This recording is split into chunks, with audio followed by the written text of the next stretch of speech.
apparently. Ladies and gentlemen, welcome to the London School of Economics and welcome to the next NetworkED brought to you by Learning Technology and Innovation here at the school. My name is Peter Bryant. I am the Head of Learning Technology and Innovation, and it is my pleasure to introduce I think it's our first panel as part of NetworkED, so just this is fly by the seat of our pants as well to see how this works, on the role of education in promoting and encouraging entrepreneurship and innovation. We're very excited at our panel members and at our chair, and I think without further ado, except to say, those of you on who are watching on the stream and in the room, we do have a Twitter hashtag, which is hashtag LSENetEd. So if you can tweet for that, and those of you who are watching online, your questions will be taken by our exceptional tweet team at the back, more particularly Malta is a member of that. So without further ado, I shall hand over to our chair. Perfect. Right, hi everybody. My name is Fareed Haq, and welcome to, I guess, the first panel for NetworkED. It's a great name, by the way. I'm delighted to be here. A very quick introduction. I am the founder and CEO of a education venture studio. It's called Early Stage Studios, and we make education technologies. So it's my pleasure to be here as the chair for this discussion, which is going to focus on the role of the university in educating and supporting, I guess, the advent of entrepreneurship. So without further ado, I'd like to ask each of our panel members to just go ahead and introduce yourselves within, I guess, 30 to 40 seconds, please. Thank you. Go ahead. I'm Maria Carvalho. I just finished my PhD here at the LSE after 4.5 years. And before that, I did a master's here in 2006. So I've been in LSE for 6 years. And I actually started, in my time during my PhD, I started a business that does animation, explainer videos for animated research. And we also do infographics. But the whole idea behind the concept is to make academic research engaging beyond the academic community. Hi, my name's Tom Merriman. I'm here studying a Master's in Information Systems and Digital Innovation. I spent the last 8 years or so working in financial technology, working for Bloomberg as a product manager in both London and New York. I quit that job in 2013 and spent a very enjoyable 3 months cycling across from Brooklyn to San Francisco, where I started both a very enjoyable yet unfashionable business, which was exporting Californian craft beer to this country. Enjoyable because I got to drink a lot of great beer. Unfashionable because it wasn't digital. And now I'm here, and I'm delighted to be on the panel. Yep. So my name's Edvard. I doing a Master's of Organizational Behavior here at the LSE. In my undergrad, I started Europe's first venture fund aimed at students, run by students. So I'd like to imagine I know quite a lot about how to encourage entrepreneurship amongst a student body. After that, I started a startup which went very well and then very badly.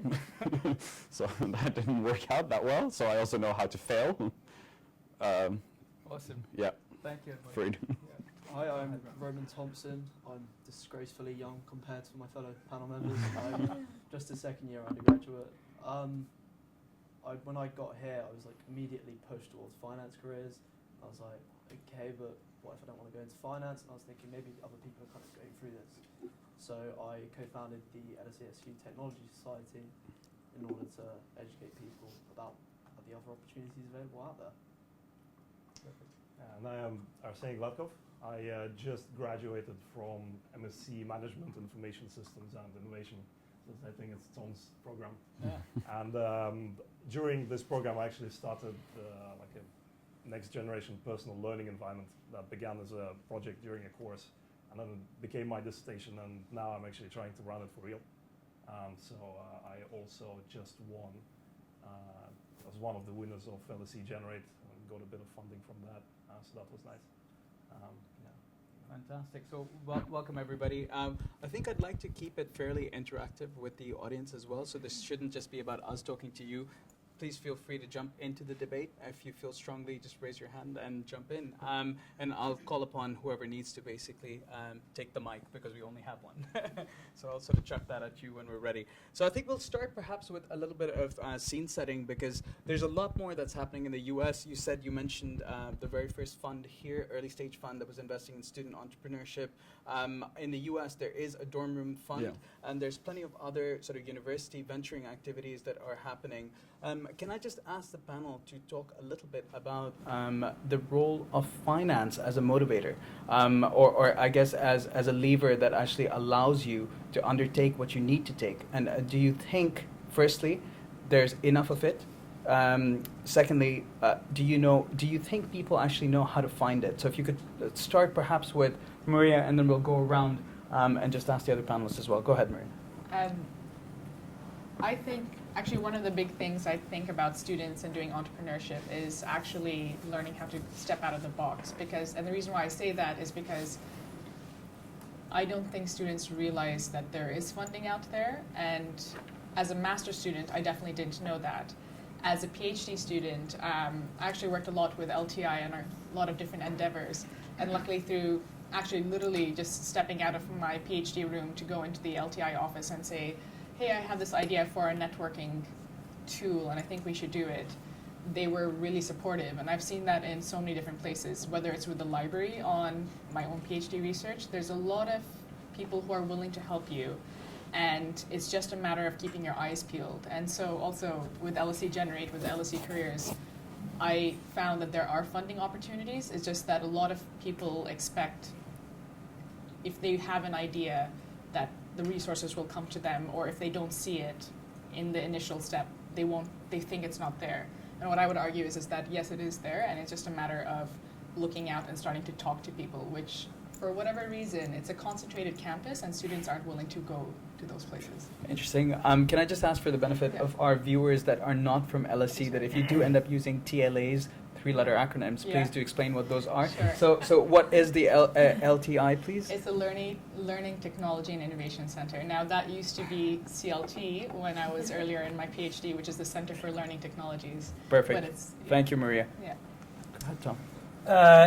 I guess I'm going to raise a slightly sort of controversial issue here, perhaps, and it's something that I'm interested in at the moment, which is how the risk of entrepreneurship and innovation is shifting slightly. So in the past, perhaps a fresh graduate would go off to a company and maybe work in R&D or relate to R&D, where they would be paid a regular salary and so forth, and perhaps they would come up with some business or product innovation or process innovation. Now there seems to be a shift, an emerging trend at least, that with incubators and accelerators, graduates are now coming out and being expected to foot all of the risk of coming up with that innovation themselves, or that bit of entrepreneurism themselves.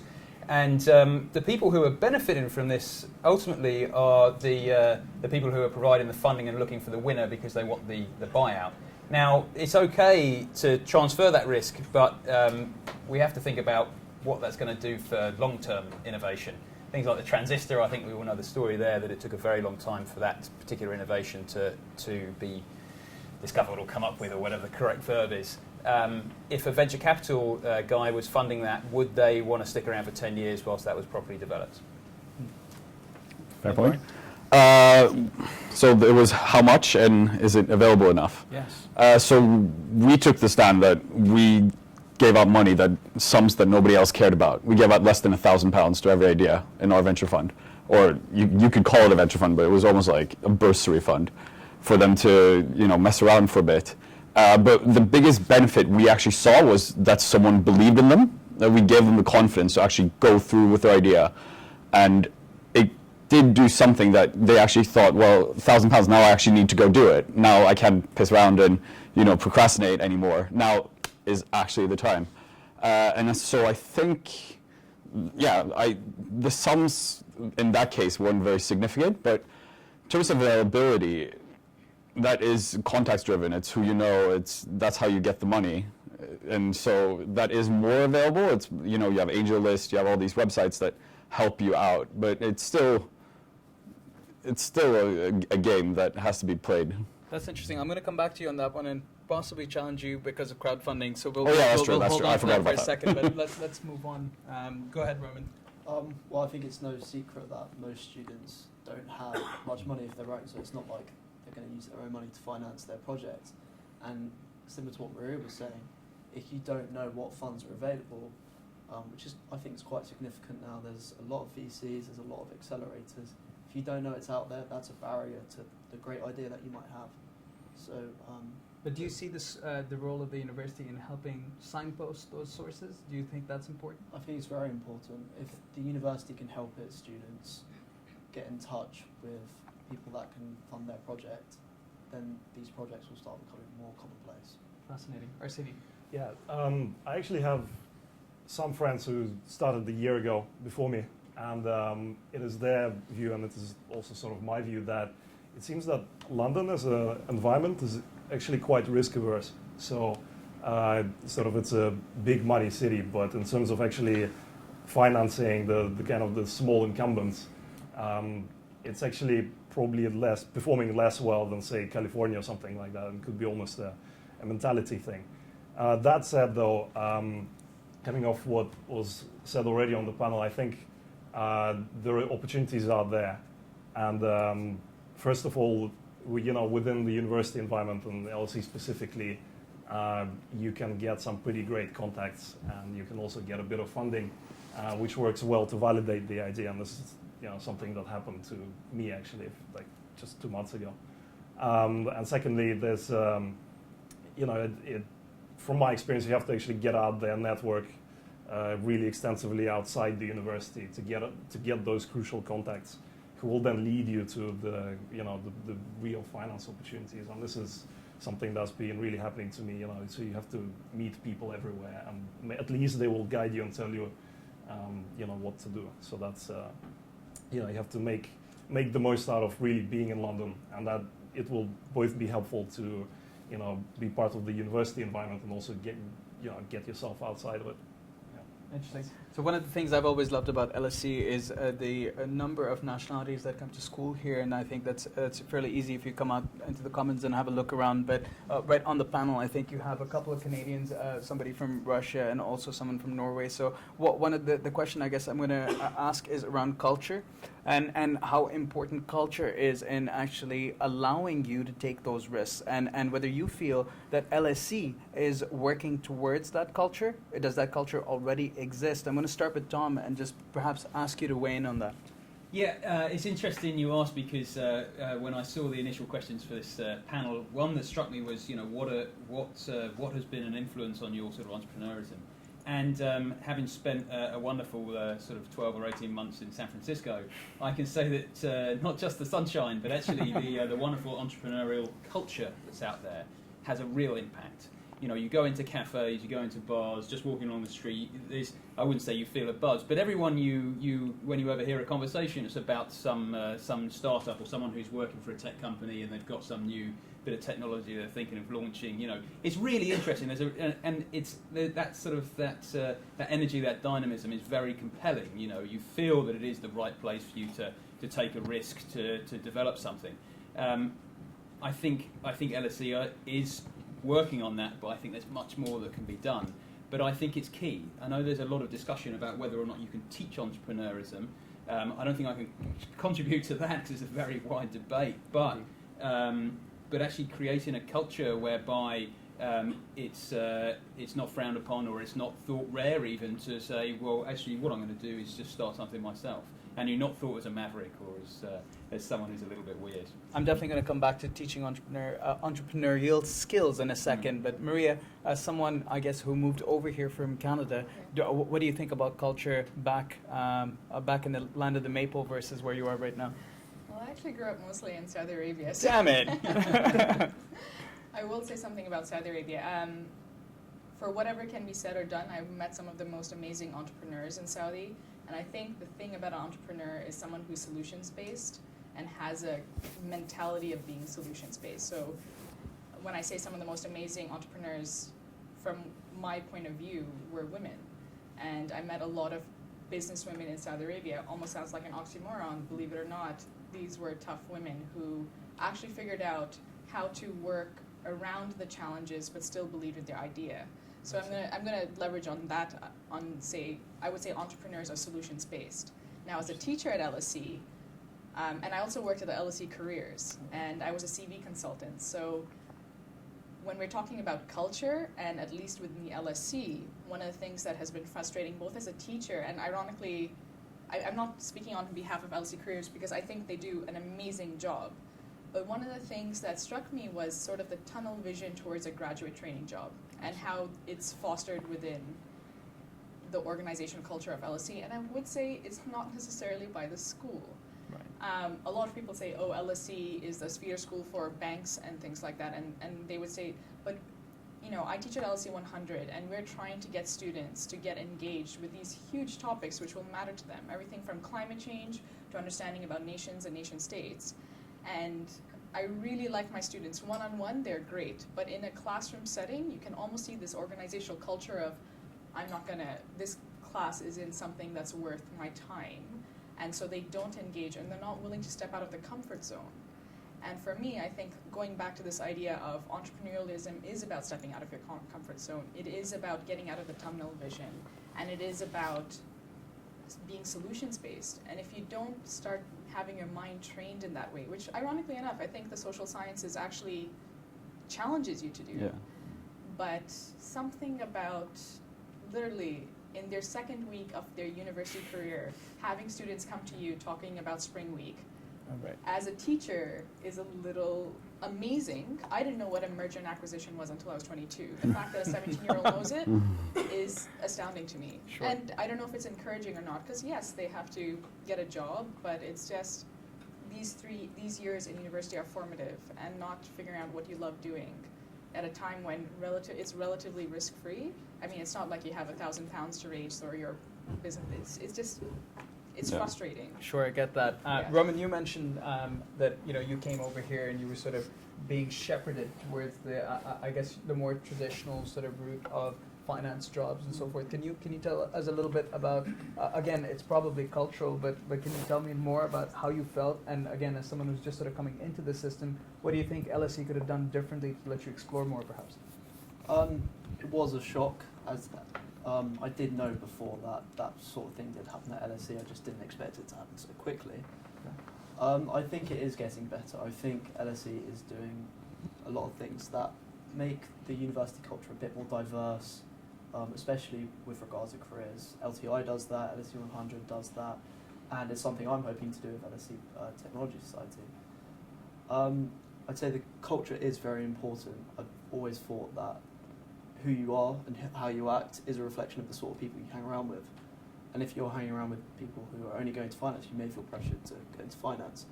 However, if you're hanging out with entrepreneurial-minded people, that might support your ambitions and help you get out there and work on your own ideas. I think it's important as well for LSE students that it's not just LSE culture that they're in, they're also residents of London. And there's lots of things that they can engage in culturally that can help that. There's loads of meetups with tech people in East London that I've been to a load of them, and they're normally quite fun. So I think that's important as well. That's perfect. And Arsini, in your experience again, culturally, is it different? Well, culturally, I've been a while in Russia, in the UK, and I've actually interned in the States as well, in California for a little bit for a tech startup. And I have to say, there's way more variance within cultures in terms of acceptability of entrepreneurship and that sort of thing than between cultures, which is kind of probably an interesting thing. Yeah, I think it's very important, the environment that you first of all grow up in and then end up in at university level. Actually, during my undergrad days, I had a startup before this that was to do with commodity trading, and I went in, and it was my first year, and I went to see my academic advisor, and she said, "Okay, what are your career plans?" And I said, I have this startup idea. There are 5 of us. We're gonna trade commodities in Vietnam, and it's gonna be a startup. It's going to take on Alibaba." And she said, "What? Hang on. Says, what are you trying to do?" I was like, "Yeah, we're gonna have a startup." And she's like, "No. You go, we have work, placements at HP, BMW. all these things, go there, this is a completely ridiculous story. And then I ended up changing my course for a different reason to, a very similar one, but just my academic advisor ended up switching. And, I explained this thing to her again. She said, oh my God, this is the most exciting thing.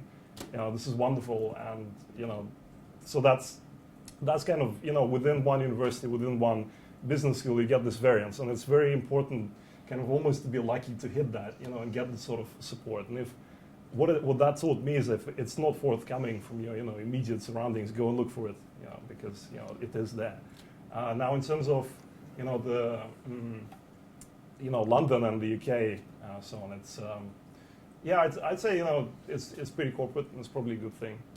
London is a very big money city, from what I found. And you automatically, it's assumed that you do go for a spring week and you do work in finance. But at the same time, on my course, there were like 4 people who ended up starting their own thing. So there's that too. I think at least, right here, right now, there's actually quite a lot of support that you can get for, entrepreneurship, which is pretty exciting actually. I think that's good news. I'm gonna switch to Edward for a second, and I'm gonna take you back to your pre-LSE days where you were actually at UCL, I believe, and we talked about setting up that fund before the bursary fund. Let's call it that for the time being. Okay. I'd like to ask you about, I guess, culture there, and perhaps how did people take you seriously when you were in your own startup? How did you feel being at UCL doing your own thing versus being here? Well, so UCL had the same atmosphere as people, propagate at LSE, that there's a banking and finance bias amongst the student body. So what we did in setting up our society was we got rid of all the sponsors. So we were sponsored by, I think it was Deloitte, Lloyd's, some other companies. So we got rid of all of them. We had no money. And then we started fresh and said, well, what do we need to do? We need to challenge this in our own way.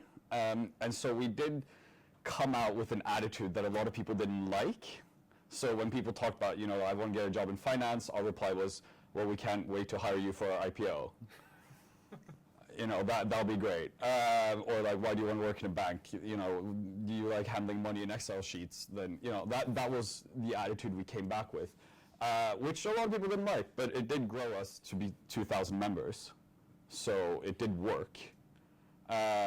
So I think the culture in LSE is very academically rigorous, which I think is extremely important for a startup, and to actually understand the causes of things, as people talk about LSE and say, why does this happen? Look at solutions. So I don't think you need a revamp of culture.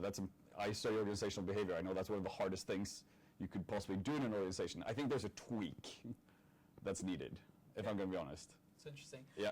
We're going to turn to skills and talent for a second, and I guess I'm interested both in hearing from the audience as well as members of the panel in terms of I guess skills that they think are important, in order to even consider entrepreneurship, perhaps dive headfirst in your experience, panel. What would you say? I guess let's start with the top 3 skills that you think would be important for either a university to teach, or at least you to learn through osmosis because you're in the environment. Should we start with Tom? Go ahead. Sure, and I think Maria alluded to this, and Edward a little bit as well, but having done a master's at a business school and now having done doing a master's at a social science institution, I think that it gives you 2 interesting. I promise there's a top 3 coming out of this somewhere. I'm waiting for it. It gives you 2 interesting perspectives, because on the business school side, I think the training you're getting is to how to competently run a business. But on the social sciences side, what I've found very interesting is that it's developing that ability to think abstractly about a problem. And in my experience of working with and actually hiring some MBA students, the running business competently is great, but the thinking abstractly, and that's really where, for me at least, I think innovation and entrepreneurship comes from. That's the bit which has the most value. So in terms of a top 3, I mean, if you're really talking about innovation and coming up with new ideas, thinking abstractly about the problem, but then you've got to deploy that and everything else. So Then you need to be able to build a business model. You need to be able to put together just the basic figures of saying, this is my profit and loss. Actually, this business is going to make me £5,000 a year, so perhaps I better look at something else, which is probably a model we've all looked at one stage or another. Sure. I think those are maybe my top two, and maybe three is back to the culture thing, networking. Networking and meeting people is, that's a very enjoyable part, but also central. Feel free to not pile into three, but perhaps a key skill that you think is necessary for entrepreneurship, and do you feel that LSE delivers on that?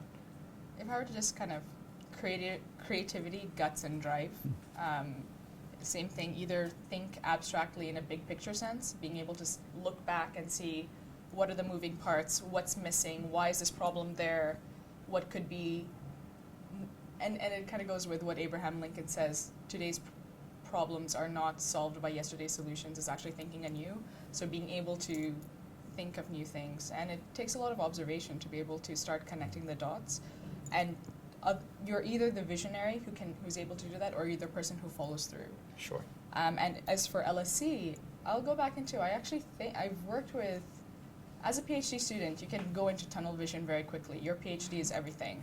And I made a very conscious choice when I started my PhD not to do it like the master's, which was, I was a nerd in my master's, but I let people tell me what to do with my educational experience, and I did it. And this time around, I was like, no, I want to figure out what I enjoy doing, what I love doing, and I made that experience my own. But I think it would, and I think the LSE, different parts, everything from, like I said, careers, the Teaching and Learning Center, the LTI, all of them, every time I approached them, they were so accommodating and helped me find a solution. Like, we worked on this kind of networking thing with PhD students on an online tool, and that was 2 years ago, and we launched it last year, so. Fantastic. Yeah. I like it when they walk the walk. So let's turn to Roman for a second. Key skill?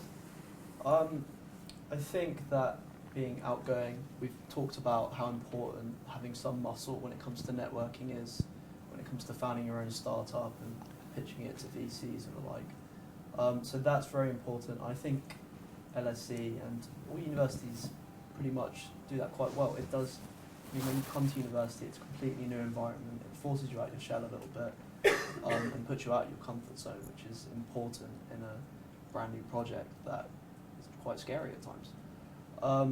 I also think that thinking abstractly thing is very important. When you're coming up with a new project, creativity is key.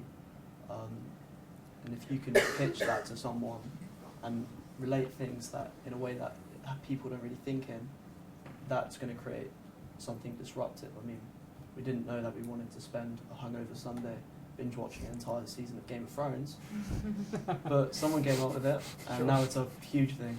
Binge watching is key.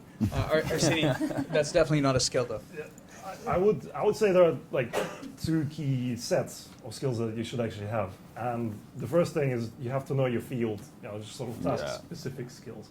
So, if it's education, depending on exactly which part you want to zero down in, it's, how people learn, or, what the latest, in sort of learning environments in my case is, and you do want to know this and research into it. And of course, if I applied for my course partially because I knew that I would actually be able to, research this sort of thing, while studying, and that's very helpful inside the LSE. The second thing is sort of generic things like, you need to have a vision and be persistent in pursuing it. You need to have critical, objective thinking, especially when things start going wrong. You need to be able to listen to people, saying that maybe, watch out for signals on how to change things.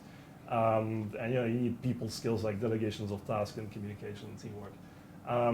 So in that sense, I think if you go somewhere like the LSE, well, education generally, it will, lay a pretty good groundwork, for you to, to take this, to build upon. I don't think if you, graduate from university, you automatically know how to run a very successful business, so to say. You know, like things about finance maybe and management and whatnot, depending on what you studied. But, it's what happens later, or how you synthesize this, and, when you get out there and sort of, try and actually build things and, work with people, that's when you actually when things start coming together. Another important thing is that you're surrounded by your peers at the university, and of course the staff as well. And it's very important that you go and network with them and you communicate, and that also builds that aspect of it. So yeah, I think it's like a twofold way of looking at things. Sure, thank you for sharing that. Would anybody in the audience like to share, any of their personal experiences in terms of skills that you feel you're growing here at LSE or in other places? Yeah, sure. Can we see any hands here in terms of things that? Sure. Could you please introduce yourself and just tell us a little bit more about you as well before you start? Yeah. I'm Tatev. I'm doing a master's in global media and communications. Okay. And a few days ago, a classmate of mine brought a book, and it was called 100 Worthless Japanese Inventions. And one of the inventions on this book was something reminiscent of the selfie stick. Mm-hmm. And this was published in the 80s. It's something that became a big deal now, and whoever replicated this probably made a ton of money. And this is a conversation I had with my amazingly inspirational advisor, who told me that there needs to be an argument for impracticality and Definitely, inefficiency. And that's a part of creativity that's often overlooked. And in academia, as well as in entrepreneurship, we're always forced to follow certain trendy fields of inquiry. And I think there is space to let your imagination wander and go wild, and maybe oftentimes hit rocks, but then sometimes something exceptional could come out of this kind of. Fantastic. Yeah, no, that's a great point. Anybody else? Would anyone else like to share their thoughts on that? No? Going once, going twice? Sold? Back to the man with the green shoes. Okay, perfect. So I went to school in Toronto. I went to the University of Toronto. I studied. I was a very big nerd, so I studied chemical engineering. One of my first jobs was out with Lego out in the U.S. And when I was at school, one of the classes I took was actually entrepreneurship for engineers, specifically for engineers. Note that.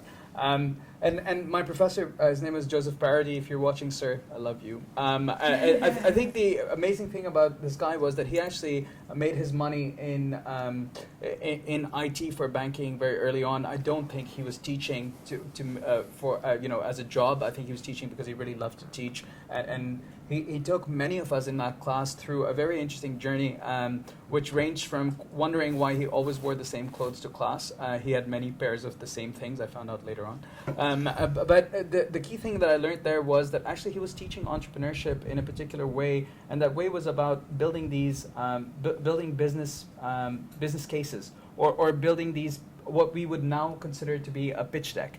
Really, and that's fascinating because that was about, I guess, in the year 2000, we were writing these things, and I remember one of the first ones I wrote was about selling movie tickets online. Sadly, guys, I didn't make money off of that, but I think it's really an important exercise to go through, and I think had someone not taken me through that journey, I think I wouldn't have understood that that's what was needed. Now, many years later, I've been in a position where I have raised capital. I've gone out and I've actually presented to professional investors, institutional investors looking to raise money, and I think those skills come very much in handy.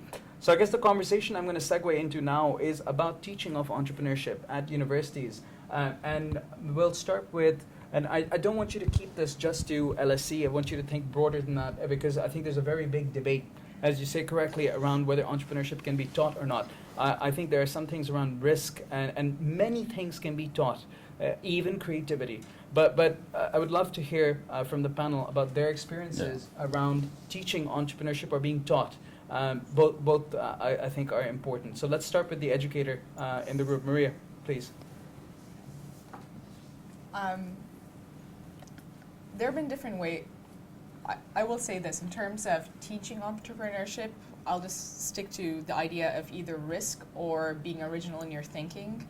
And the way I structure my class is to ask big questions. Whether it's an LC 100 in geography, we look at the big questions. And when I throw out a question to my students, even if it has nothing to do with, I know it's not in the reading, I'll throw out the question, and what do? They immediately look into their notes, immediately look into their, where have I seen this before? And they're just not willing to sit back and engage. Yeah. And I don't know if it's something that we have to reteach in universities. I'd like to think, I feel like a parrot now, guys, just think about it. Just step back and think about it. Relax your mind. how do we look at the world and how do we see it? And it's just, like I said, tunnel vision. Where's the answer in my book? Where's the answer in my laptop? Let me get that. And I want students to feel comfortable to make mistakes. And in fact, I say, like, this is a safe room. It is, but I mean, maybe you can talk about organizational cultures and how that can change, but I honestly, if I were to give one wish for universities or students, is to be willing to make mistakes, being willing to communicate what their arguments are, and being willing to then get the feedback in a way that they're not scared. And I honestly don't know what I can do more than what I've done. Interesting. So she's pointing at you, Edward, so I'm going to call you up on that. Yeah, so teaching of entrepreneurship, I did an entrepreneurship class and I got a 61, I think. Yeah, That's so a great mark. I got a 2-1. A good mark. But I've also, done proper stuff. And and I'm going to say the difference is that when I did start my own company, and it was, the whole process is so confusing, and there's so many things going through your brain, and there's, you can't really put that down in a book and someone that teaches you about, what you know about preferential shares and like that kind of stuff. That's so way off what you actually need to go through in order to start a company in the beginning. So I'm going to go, I agree with Maria, academic rigor and actually making people really, really clever. Putting, a computer engineer in a genetics class. Sure. Or putting a mechanical engineer in an art history class, like looking at what those different things can combine, what you can take one solution from one field, put that in another. That's where I actually think you see powerful things happening, but that isn't our educational system. I hear you. I think Maria's itching to say something. No, it's exactly that. It's combinations, like getting people to get out of their field and go into a different combination and just see how it is. I mean, and not to plug LSE 100 too much, I really love this course, and maybe you have to be an adult to love it. I've talked to a lot of adults who've seen the course and are really excited about it. So it's like, yes, I would like to understand climate change through a law perspective or through an economics or sociology perspective. I would like to know, looking at what's happening with Crimea, what is the role of a nation in a global world? How can we go into different territories? And what's interesting is that people from different disciplines, by being able to engage with these from different disciplines, you start to see how complex the world is. Yeah. And the thing is, we're a social science school which has students from around from different disciplines. And if you're in actuarial science, climate change is going to be a big deal to you because you're going to be calculating premiums. And I get actuarial science being like, I just like doing maths. Why do I need to learn about this topic?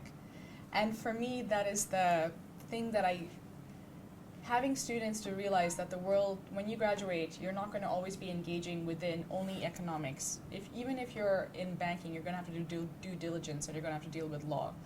Getting that sense of the world is complex, and it's just because it's complex, it's better to have the skills now to start learning how to think in a disciplinary way. And what's great is you can be very creative with it.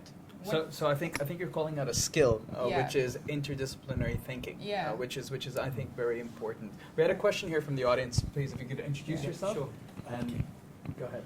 Hi, my name is Dan Sansom. I'm from City University. Hi, Dan. And what struck me, I've recently completed a master's in learning technologies, and in the process of doing this, I had to do courses on Java, and in the process, we were given exercises to do which seemed very dry, and at the time I had an idea for an app, and I wanted to do that, but I couldn't do it because I had to do the exercise.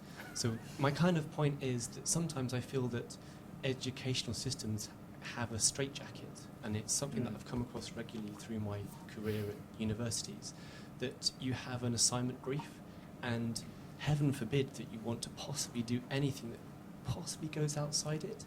And I think this is one thing that doesn't foster entrepreneurship, because generally entrepreneurship is about going across, is what you're talking about, interdisciplinary elements and crossing boundaries. So doesn't this start to question perhaps some of the structures that we have in our educational systems and the way we set up our courses? Great challenge, good question, and I think the panel wants to take this on, so we'll start perhaps with Edward, then we'll move on to Maria. And then we come back over this side to Arsene. Go ahead, Edward. So I think that's interesting, and especially bringing back to culture. Yeah. So in Silicon Valley, you have a lot of really good entrepreneurs that come from, especially India. There's a lot of Indian entrepreneurs in Silicon Valley because they come with an outside perspective on American problems. And I think, I've always been sort of annoyed by this in school, and that what you're saying, and that there's an answer, and then there's the broader answer, and then you're supposed to stick to the reading list, and that doesn't promote any sort of like critical thinking, or it does promote critical thinking, but within the straitjacket. And the straitjacket is what's going to lead to Maria's students looking into their laptops rather than, thinking out loud why climate change matters. So yeah. No, I was going to ask how, if you had, because this is something as a teacher, if I step, well, I'm not stepping out, I think. But as a teacher, I love it when students bring outside stuff.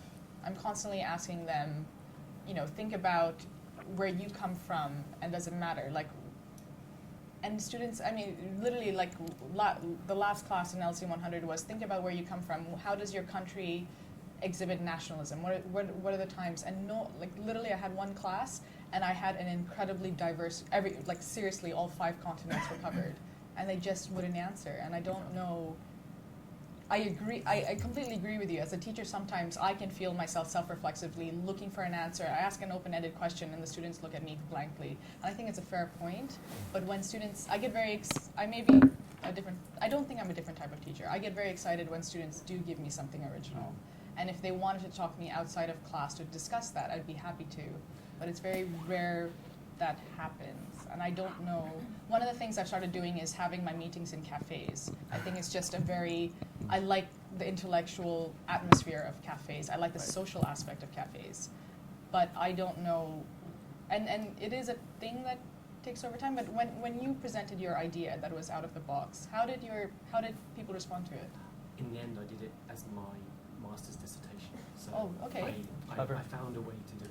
Fantastic. That's great. Fantastic. Yeah. No, that's really great. Arsene, do you want to weigh in on that? Yeah, actually, my project also was, it ended up being a master's dissertation. So in that sense, I obviously can relate. And I must reflect it depends on the course and the institution, in terms of whether you will actually get all the things or some of the things you need to start whatever you want to start. Ultimately, entrepreneurship is such a broad theme. I actually, when I was finishing school, I thought, oh my God, I want to be Richard Branson, beard and live on an island. So let me just look in the university guide for the course that will teach me how to do that. Actually, as it turns out, that's actually very hard to come by. So I picked one that was called International Business, and it was pretty high ranked, and I went there. And it wasn't the LSE. My undergrad was elsewhere at Loughborough University, and it was great. Like you do study a lot of really things relevant to business, and you kind of become jack of all trades. That said, though, you have to, there's no such thing as starting a company and just being a successful entrepreneur. Your company has to be about something. So if it's a website you're trying to build, you might as well get some coding specific skills or something, or something like that. And so it's actually about that. It's about picking the right combination of subjects and things to learn at university level. And if it works, then that's good, So for my postgrad at the LSE, I actually picked this course, Management Information Systems and Innovation. And I very carefully studied the course structure, and I really liked what I saw. And I did want to have a business at the end, although it wasn't what I'm doing right now. And it was good. Like we had an assignment in the beginning, which was just build this app for mobile phone with a brief, and then in the next semester we had a course that was just like build something. Find a team somehow, go ahead and build whatever information system you want. And it could be like a social thing. It doesn't have to be a business or anything. It doesn't even have to exist. It could just be wireframes, but you can do it. And that I have found to be extremely useful. Because actually I built, the beginning of the system that I'm working on right now, and it's been like 6-9 months now. It actually originates from that class, so that's great. So I'm going to ask a somewhat controversial question around intellectual property and universities. This debate was supposed to be about the role of university in educating and supporting entrepreneurship and innovation. If you think about your dissertations and the ability for you while at university to create intellectual property that then could be commercialized, I guess one of the big things I often wonder is, does the university have a right to own a part of that intellectual property, given that you are using their resources to help create it? Or is that something that you feel should belong to yourselves? The obvious answer is the latter, but I just want to debate and talk that through with you, because I've bumped into a couple of people who have come from schools where actually the school does still own the IP. And that might not be a UK thing, might be a non-UK thing, but I'm keen to hear people's experiences and just, again, have a little debate on that. So let's start with Maria on this end. Well, so I started this business called Black Chili, which basically creates explainer videos for academic research or research generally. So in that way, my clients are the academic researchers who commission us. So for us, I had the LSE Research Division commission us to present two of their academics, one for Dr. Michael Mason on looking at climate change in conflict zones, and the second one was with looking at how happiness is promoted through public policy. So in that way, actually, it was automatically their IP. I see. And the work, but it was clear I've worked for 2 years before. Part of that role was actually being in sales, so I knew how to draw up contracts. And so when I approached the LSE Research Division, we had very clear contracts on if we came up with a script that was still within our IP. So even if they went with it, but it was. So I often feel that this is a place where universities can add humongous value in terms of actually providing some sort of legal support and guidance around. I think a lot of law firms do. I'm going to give a little plug to one of our sponsors, ORIC, who actually do that. And when I say our, I mean the Startup Leadership Program. That's a not-for-profit which teaches entrepreneurship, and I'll tell you a little bit more about that later. But let's hear some more about you, because you've, again, through your dissertation, created IP. And did the university at any point sort of step in and say, hey, look, we were involved in this, or this is our IP, or did you sort of not have those discussions? They hadn't, but it's actually, from what I understand, it depends on what level you are. So if you're, I think if you're like a PhD student, and that's actually the focus of your research for a PhD, I think then you might be entering a territory where the university might say, actually, you have to watch out there. Yeah. For master's dissertation, I mean, mine didn't like completely outline, what my system is going to look like. It just made the case for the existence of these systems, which is a crucial point, a crucial difference. You didn't write the algorithm there, no? No, I haven't. No, Okay. just for the record. Yeah, it's no. So I think you're pretty much safe. I think at the higher levels, yeah. Interesting. So the moral of the story is come up with the idea while you're an undergraduate. Oh, absolutely, yeah. Okay, yeah. And make sure you have legal counsel. So Roman, this is your big opportunity. So tell me about how you would feel about sort of support from the university around intellectual property. Like, how much do you understand about that, and do you think that's something the university should help with? I think the argument for them having a share in it is definitely there, whether you're working as an open project or just your own project separate from that. And the university is there going, okay, but if you have some questions, we'll help you. Then you're entering into a sort of relationship that's kind of like what you might find at an accelerator. Okay. So there's obviously going to be some sort of legal tie there. Okay. It's going to depend on some specifics, like what you're registered to, what IP you're using, but I think the argument is definitely there.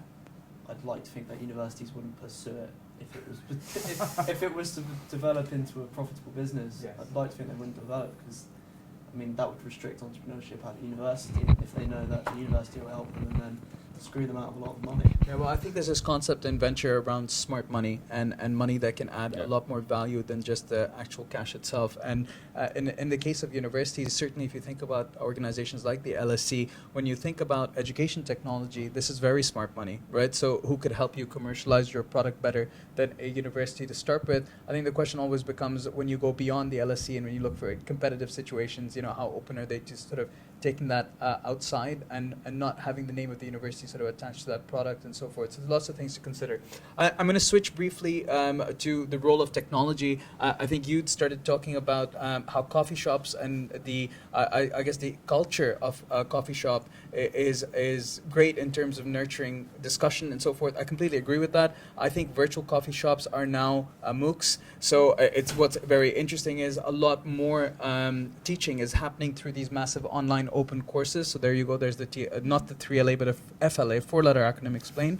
Now what I'd like to understand from the panel and also from the audience, if there's any comment on that, is how important do they see technology being in the role of, I guess, not just teaching entrepreneurship, but again, as being a vehicle for disseminating and sort of, pushing out an idea. So I'd like to start with Edvard and then perhaps come out to Roman and then go to the rest. Please go.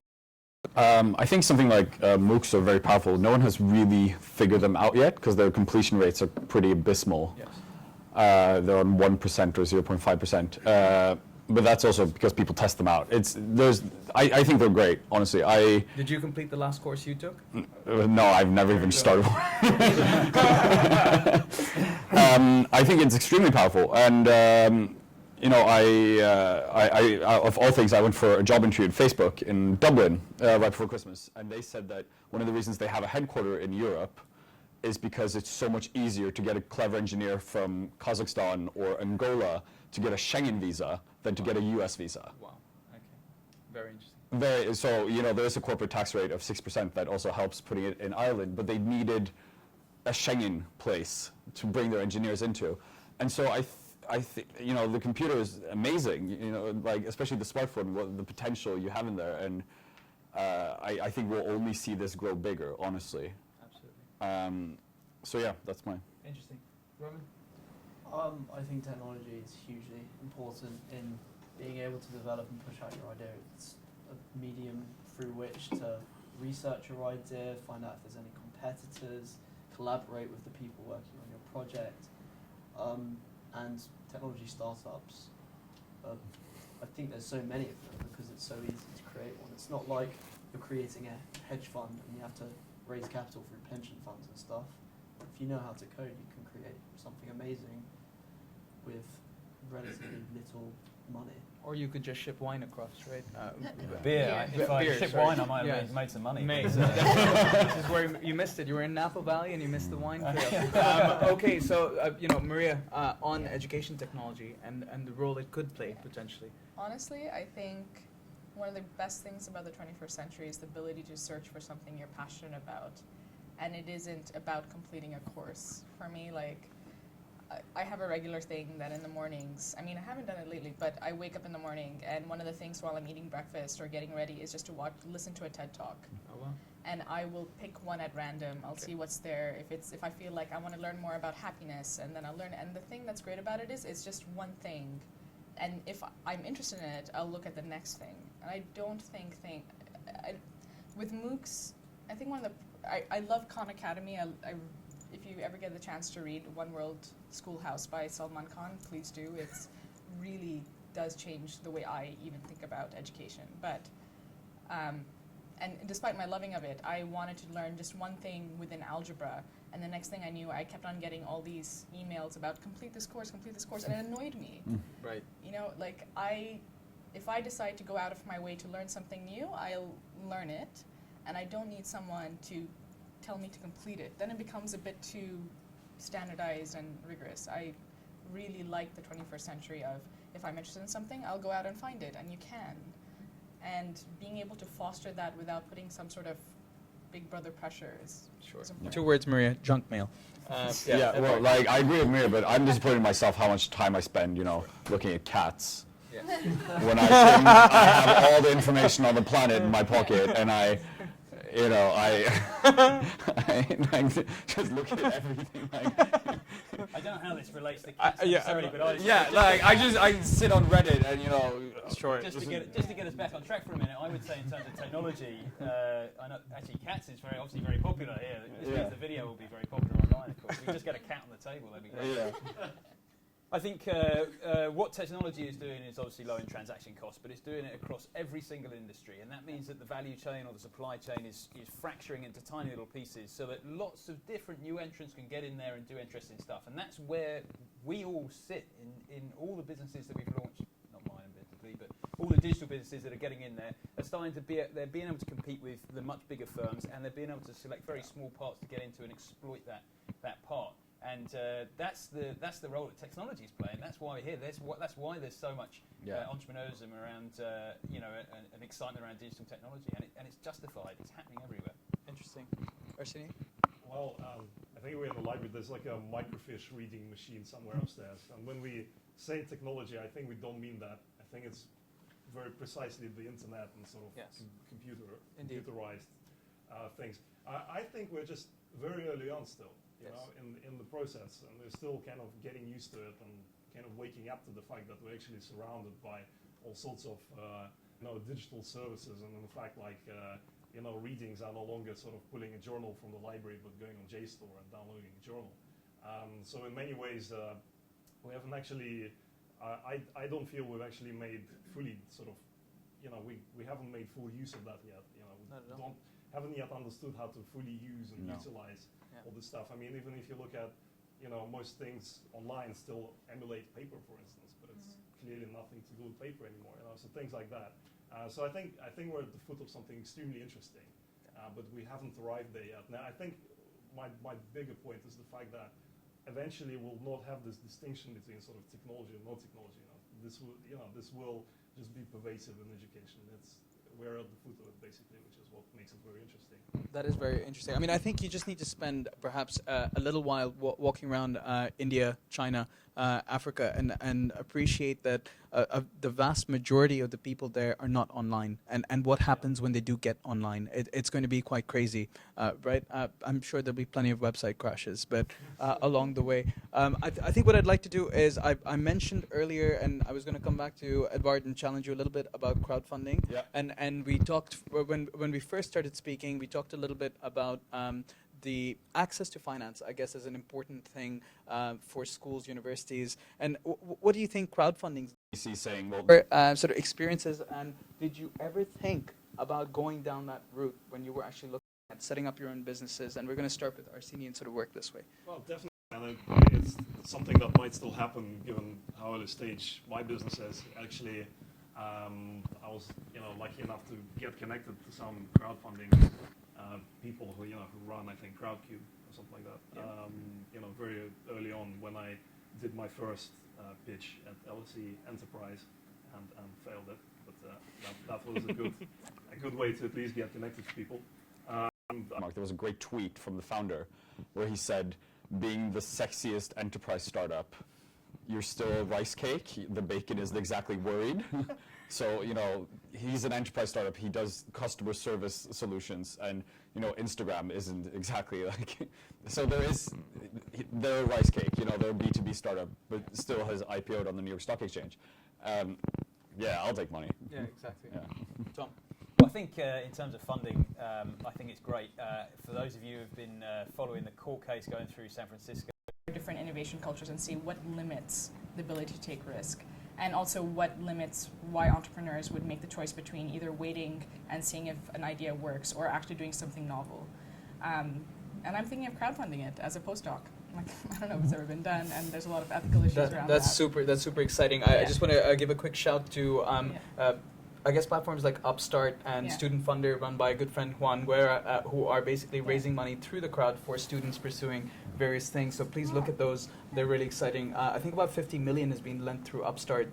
It's quite a crazy, I think, new thing that's happening where everybody and anybody can back somebody with potential and take a percentage of their future earnings as sort of university angel networks. And I think that's one thing that the university can definitely do. And I don't know if LSE has one, but if they don't, I'd highly recommend that somebody start one here, because LBS has one, Chicago Booth has one, Harvard has one, a lot of other schools have one. Columbia has one in London. Columbia has one. So does Harvard has one Oh, yeah. in London. So the point is just simply this: that those networks, they look to invest as groups, and as syndicates, it's much easier to back people because individual angels can take less risk and pool their resources and back certain startups. So do look those up, Google them. I mean, it's a fantastic. There's so much information out there. You'll be surprised. And I guess from myself and all of the people on the panel, thank you for showing up for this session of NetworkED, and we'll be around, so I'm going to pass it back over for final words. Thank you. I will add my thanks to our chair and our panel. This has been an excellent discussion that I would say we will